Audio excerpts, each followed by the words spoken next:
Avvalgi videomizda Istanbuldagi 4 bo'lak Hajarul Asvad qayerda joylashgani haqida ma'lumot bergan edik. Hozirgi videomizni esa Istanbuldagi Hajarul Asvadning eng yirik bo'lagi joylashgan makondan tayyorlayapmiz. Hajarul Asvadning Istanbuldagi 5 va eng yirik bo'lagi Sulaymoniya majmuasi hovlisidagi Qonuniy Sulton Sulaymon maqbarasida joylashgan. Bo'lak maqbara ichida emas, tashqarisida.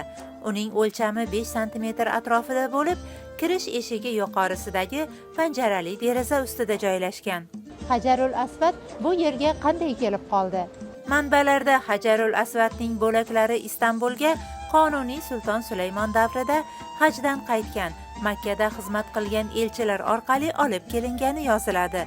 Sulaymoniya majmuasidagi bo'lak Me'mor Sinon tomonidan Sulton maqbarasi eshigi ustidagi marmar peshtoqqa o'rnatilgan.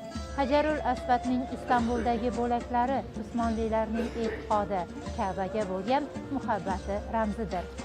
Yanada qiziq joylar va ma'lumotlar, go'zal, qulay va mazmunli safarlar uchun sahifamizga obuna bo'ling, yaqinlaringizga ham ulashing.